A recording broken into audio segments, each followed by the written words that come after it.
Does anybody have any relatives who are 100? Do you know anybody who is 100? Do you have any friends who are 100, or you've known of someone in your past who reached 100? Yeah, maybe. In Japan, there are 61,000 centenarians, people who are over 100. They are the leading country in the world per capita for people over 100. They must be doing something right. The Americans also have more, but per capita, Japan are the people. And there are many other countries after that in the top 10. Mostly South American or Latino countries. We have Uruguay, Chile, even France, who's not in that South American category. But I have a theory why there are not many Western cultures in that top 10. And I think it's got a lot to do with the family unit and the way we look after our elderly people. In Australia and Europe, the Netherlands is very similar to us in the way they have aged care facilities, and at a certain age, that decision is made and people go into a nursing home. A lot of the Eastern cultures and a lot of the other Latin American cultures, they look after their relatives. They have extended families. The grandparents, the parents and the children all learn. The people at the top, the oldest, down to the bottom, and the youngest, all the way up to the top, are talking to their several generations. It works well. In Australia, though, we have an ageing population. And most of the nursing home residents, and particularly baby boomers like myself who are getting older, another 20 or 30 years down the track, who knows? But the average age of most nursing home residents these days is 85 and up. It's getting older and older and older because of the lack of resources. In Japan, they need 1 million more care workers before 2025. That's not far away. They've got the most centenarians in the world and they seem to be doing a good job. But what are some of the risk factors for reaching 100? What should you be doing to reach 100? Or what shouldn't you be doing? Things like giving up alcohol, stopping smoking, maybe some exercise, running 5 kilometres over the Goodwill Bridge. Maybe the diet's at fault. Maybe diabetes and other health issues are causing problems and why people are dying young. They're not getting to 100. It is possible. I looked at some statistics and I was quite surprised that they'd already done this research for me. A professor in America, in Utah, she'd done some studies for 7 years on the elderly in their country, and she came to the conclusion, and there is a list on my wonderful slideshow here, that tells you it's not actually exercise, alcohol and tobacco that are going to stop you from reaching 100. Anybody got any ideas? I can't see any light bulbs going off. Marriage. Smoking. Marriage. Very good. Actually, John's very, very close. Companionship. Yes, one of the fantastic reasons why many people, particularly men, women are very resilient, we know that. Men statistically don't live as long as women, but we're not as resilient emotionally or in our communications or companionship, and they lose a partner and they don't want to live after age 70 or 80.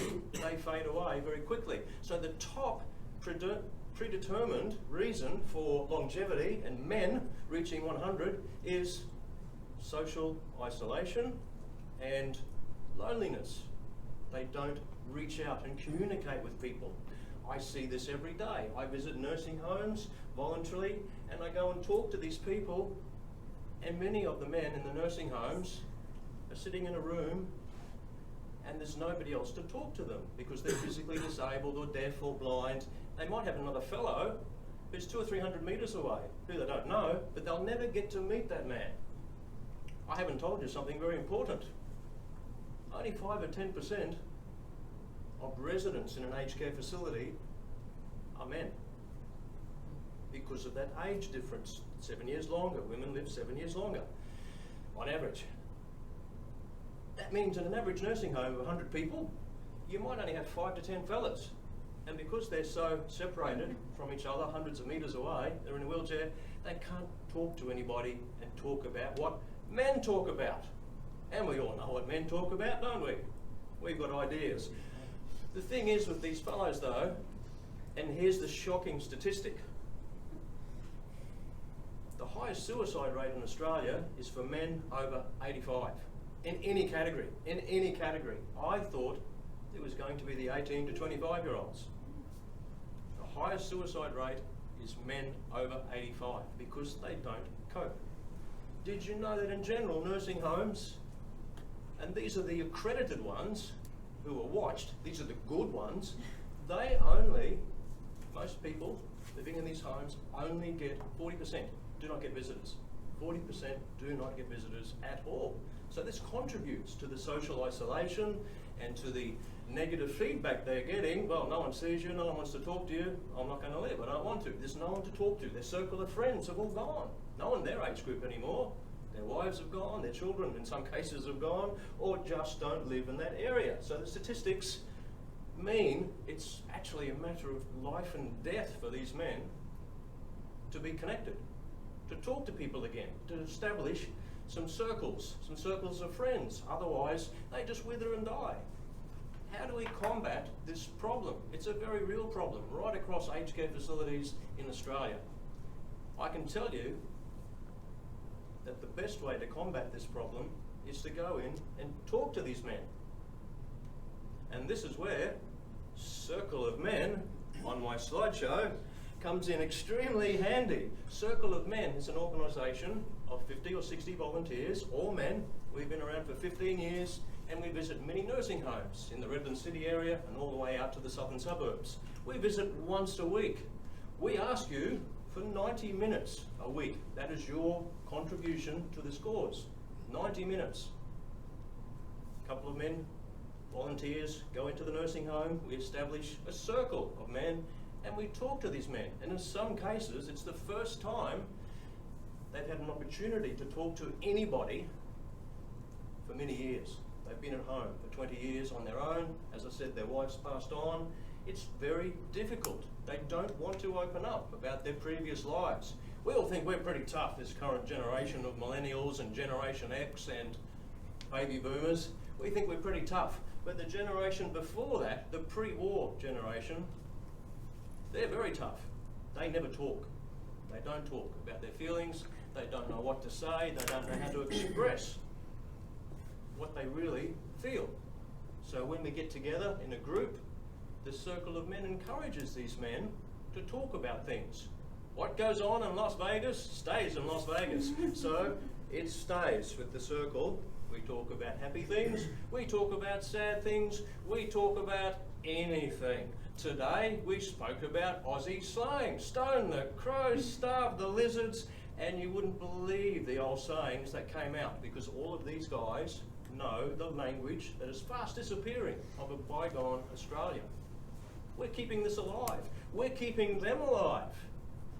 Just last year, one of our fellows celebrated his 100th birthday. And the goal of Circle of Men is not for me to go in and talk to these people. The goal of Circle of Men, which I asked you to consider, is to get them, the men, talking to each other.